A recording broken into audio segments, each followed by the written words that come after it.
it's such a trippy show to watch sometimes because it does move so quickly between the pain and then the humor that you make and positive, negative, negative, positive. Yeah. There are like so many scenes that I felt personally, it really is my home, and I just want to commend you for all the work you've done on the series. Thank you, sir. Thank you. The ride has just begun. So my mom actually did tell me that you were in Pittsburgh the other day visiting AGH, which is the hospital that inspired. I was at Pitt, I was at AGH and Children's. I made the trifecta tour. Oh my God. Tell me about it. First of all, your Children's Hospital is the gold standard of children's hospital care in the It's country. really gorgeous. It's phenomenal. Yeah. I was bowled over by how beautiful that facility is. Equally bowled over by the warm reception I received and the sort of personal testimony to our authenticity and our accuracy that I got from the practitioners, and moreover, a sort of sense of gratitude that we'd put something out there that allows their spouses and family members to see what they do for a living but can't really talk about, but has already fostered in a greater sense of appreciation and empathy for what they do. That's really beautiful. I mean, to go back to the beginning, I saw an interview where you spoke about the pandemic and all the messages you received from healthcare professionals. Can you talk about what that was like for you and how it may have inspired you to put the scrubs back on? Sure. I was offered a couple doctor parts after ER, and there were things that I kind of actively stayed away from because it just felt like it was a little bit holy ground and traveled road. But during the pandemic, like everybody, I was home and I was going through what I would classify as a depression, as I couldn't figure out anything that I could do that would be useful, and I had no skill sets that were really, of any value. And I was getting all this mail from first responders who were reaching out, just saying, thank you. I got into this because of you. This is really hard. This is really heavy. It's terrible. And I was sort of overwhelmed. Sorry, I get emotional talking about it. I was overwhelmed by that sentiment. And I pivoted all that to John Wells, and I said, hey, I think we did a good thing with that show, and we may be indirectly saving lives right now. There's probably another story to tell about what's happening right now and who it's happening to. And if you ever want to tell it again, I think I'd volunteer for that. And that's where this came from. That's really beautiful. I guess what else besides, obviously the PTSD from the pandemic is something that factors heavily into the show. But what else, when you were kind of thinking about the modern healthcare industry, did you feel like, hey, this might be apt for TV right now and people do need to see what's happening? That was secondary. Primary was, let's put the spotlight back on this community whose ranks are thinning, whose morale is flagging, and who really need to be supported right now.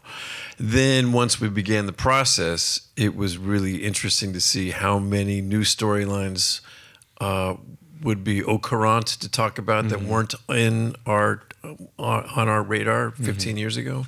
Whether you're talking about the fentanyl epidemic or trans rights, these were things that we never touched on with ER, but are coming up daily. Certainly abortion. Even when we were writing the scripts 9 months ago, that was a politicized issue, but post-election, you can't anticipate how things are going to become almost lightning rods in conversations. And it's really beautiful. We kind of see the younger generations of doctors today, and Whitaker's definitely my favorite character, and what they face aside from the I'm not allowed to pick favorites. I have a few. He's one of them. At what point did you and the team decide to make it take place during a single shift? That was Scott Gemmell. Scott Gemmell was a staff writer on ER, executive producer on ER, and has gone on to produce NCIS, Los Angeles, and hundreds of hours of TV, and still had a creative itch he wanted to scratch. And I thought, well, what is that all about? He thought, well, we need a new device. You know, ER was really instrumental in establishing the Steadicam walk and talk as part of our cinematic language. The long, uninterrupted take involving lots of characters was sort of our stock and trade. But it was a style that allowed for a sense of immediacy and a sense of intimacy and continuity that hadn't really been done before. So how do we write a new language cinematically that isn't repeating ourselves, but gives that same sense of you are not a passive, objective observer. You are embedded in this situation. And the adoption of a real-time model was a wonderful way of getting that. You know, things that take place in real time have an aggregate, almost pressure cooker effect as incidents build on each other and fatigue wears in, and you're logging microaggressions and micro traumas. Suddenly, by the time you get into episodes 7 and 8, you've set a wonderful table for conflict or for humor, and it became a really wonderful narrative device. I mean, it feels like documentary at times. It does. It's analogous to doing a kind of a ride along in a squad car with some cops on a shift, or doing being embedded with a combat unit as a war correspondent. You don't have the luxury of retreating to safety. You are forced to, you can look away, but you can't leave the room. And that's the same challenge we present to the viewer, in addition to being kind of an endurance test. Can you stay on your feet as long as we're going to stay on our feet and handle what we're about to handle? So I remember my mom and I watched it over Christmas break, and we basically did 5 and 5. And that's a lot. It was a lot, and we were entranced. I mean, it's really hard to look away when you watch that many at once. You feel so close to what's going on, and it really, honestly, feels revolutionary when you watch it all in one. But we definitely watched a lot. 24 had the advantage of leaving the location and having a car chase and kind of breaking the tension with breath. This is such an insular, submarine experience that you really don't get out very much to take that breath. So it's pretty immersive. We chased like every binge with 90 Day Fiance. And yeah, my wife and I call those palate cleansers. It's like, how about a Key and Peele? Great idea. Great idea. So I have to ask the obvious question. Just how did it feel coming back to the setting of a hospital after all these years? Totally surreal. I mean, the whole thing was surreal. We're shooting it at Warner Brothers, which is where we filmed DR. I drive through Gate 3, which is the old gate. And the first day I drove in for our boot camp rehearsals way back in late May, early June, I gave my ID to the guard at the gate, and he goes, "Hey, welcome home, Noah." And I was like, "Oh, that is beautiful. You remember me?" And I drove past stage 11 where, everything had happened, to stage 16 where we were doing the boot camp, and now we film on stage 22. But everything's within eyesight. I'm looking at ghosts that I danced with for decades. And, it's years and pounds and mileage. It's huge. And feels very much like, I've been trying to find the right metaphor. It feels a little bit like having played an instrument intensely in my youth and then never touched it for about 15 years. And then someone says, "Do you play?" And you go, "I used to. I don't know." And then you start to play, and yes, there's some rust, but there's also this lovely tone that you're bringing to it with who you are now that you didn't have then. It's cool. That's really beautiful. That's what I was going to ask is, Dr. Robbie is such a complicated character, and you're bringing in, like, presumably the aggregate life experience you've had since ER into such a complicated man. Can you just talk to me about how you built that character? I think we can all identify with having had situations occur during pandemic that were so extreme that we put them in a little bit of a locked room and out of necessity had to move on and function and show up for our kids or our parents or our bosses or whatever. And yet, every once in a while, you behave strangely. You react oddly. You don't recognize yourself. That, to me, is the pit, right? That we were in and we can't quite get out of. And that was the exploration for Robbie. Like, how do we make a character that sort of embodies the undealt with trauma of pandemic and the never-ending need to show up for the unceasing responsibility that you have? How do you compartmentalize, and how do you put on a professional demeanor and a game face day in and day out? And then what happens on the day you just can't? When you did research and you spoke to healthcare professionals and crafting the script and working on the character, what did they say about that? You know, it was, if you've been in the business for more than 20 years, you know, everybody has the same look in their eye when you start to talk about this stuff. And there's a certain quality to a practitioner who's roughly my age, who's been through it. And when they start to talk, their lip starts to quiver like mine does. I have to, someone apologize for my emotionality, but we wrapped the show last Thursday, and I immediately had a wrap party, then jumped on a plane, and I've been sort of doing press ever since. But I haven't quite put down the experience yet or flushed it. So I'm in hour 15 of my shift still, having to sort of look at it analytically at the same time. So I apologize for that. But these guys look at me like, fuck you, you see me. Fuck you, you're showing me. And thank you for doing it. Wow. That's really beautiful. Thank you, Noah. Just to change gears a little bit, you know, you do work with this really great cast of younger actors in the show. On set, was there anything you maybe did as a leader that you would have appreciated as you were a young man on ER? My dad told me years ago that the key to longevity in this business is to figure out how to work with young people. And don't be the guy that says, you know what you should do, or you know what we used to do. You know, it's the quickest way to turn young ears off. So I was hyper conscious to not be that guy. I wanted to make myself available to them as a resource. You know, I wanted to make myself transparent in terms of my process. But to their credit, they're pros. I mean, Issa Briones, who you just saw, she's our youngest cast member. And we plucked her off the Broadway stage. She was starring in Hadestown with her father, legendary performer J.J. Briones. So even at the tender age of 23 or whatever, she's a friggin' pro. And I showed up every day not wanting to embarrass myself in front of these really talented young people.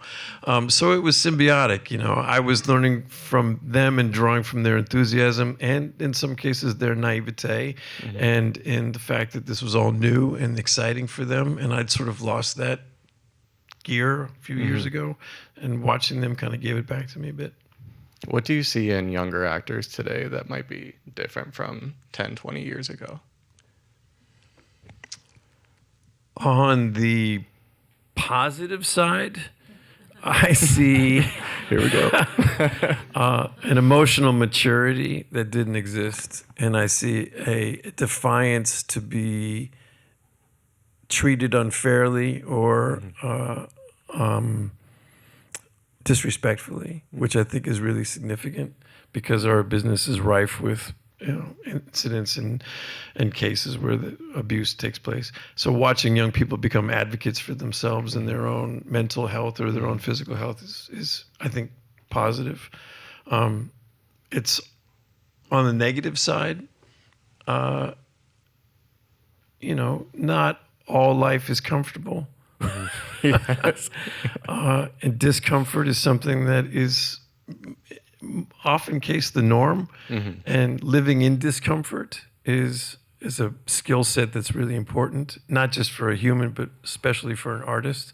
And so I find the desire to make an environment comfortable and cohesive to your best work is somewhat antithetical to the process, because we're not trying to make ourselves comfortable, we're trying to make ourselves curious.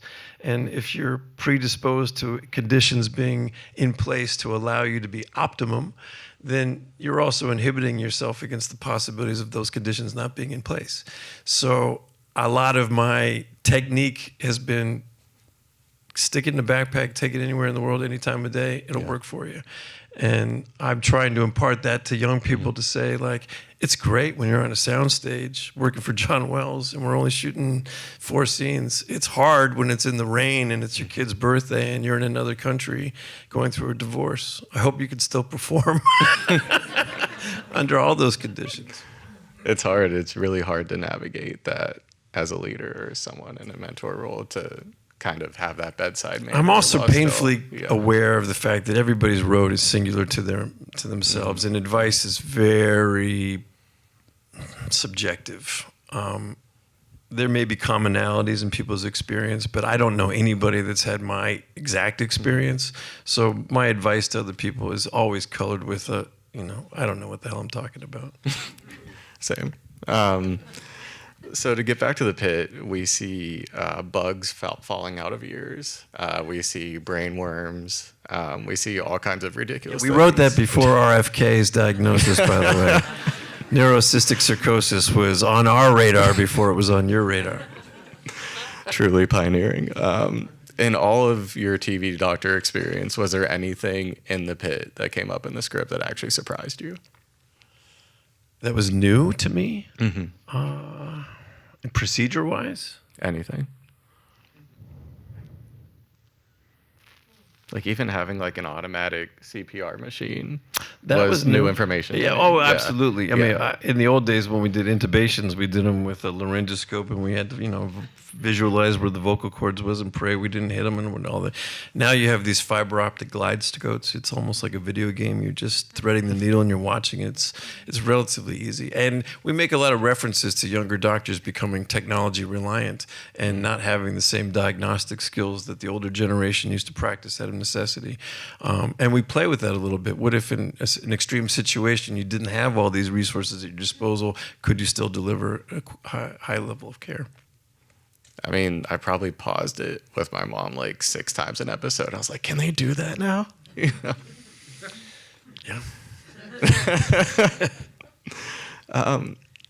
Just to get to, I mean, the show truly covers so much that's facing healthcare workers today. I mean, I think so far we've seen caretaker fatigue. We've seen nursing shortages that comes up in this episode. And the sometimes physical abuse that healthcare workers face today. I guess, which of those issues did you feel especially that the world needed to see right now, and something that when you were making the script, you really didn't feel like was spoken about? Those are all the kind of volatile and shocking headline things that are affecting healthcare professionals. I was more invested, oddly enough, in the more kind of mundane but universal themes. I Pick of the Litter got episode 4 to write, but it just happened to be the one that involves the character of Mr. Spencer, the older guy dying with the adult children and having to ease him and them into that transition of grief. And, like many people, I've got aging parents, and like many people, I'm looking at this huge generation above me and thinking this is going to be a conversation in every household in America soon, and this could be really important to start talking about, because we don't really talk about, for all the death that we see on television every day and in our movies, it's relatively cheap the way we dispense of life in most content. It is interesting to me that episode 4 of our season is considered profound because we slowed the pace of that death down to the micro moment. And by doing that, we suddenly put into very stark relief how we consume the idea and concept of death, and as it affects us or our parents. So I was extremely interested in storylines that are going to become the catalyst for conversations that could aid in real life scenarios going forward. violence against healthcare practitioners is a symptom of a problem that exists with patients having to wait for 8 to 12 hours before they get seen, and a higher acuity of illness when they do get seen. There's all sorts of combinations that go into those sort of big problems, but there's other things that are going to become, that are far more prevalent, that I think this show could be really instrumental in highlighting.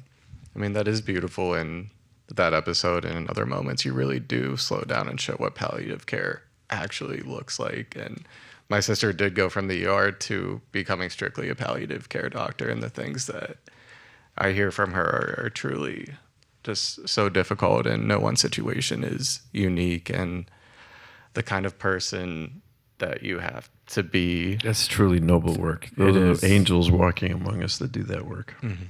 I think that's all we have time for, but thank you so much, Noah. My pleasure. And thank you, everyone, for being here. Thank you very much for coming.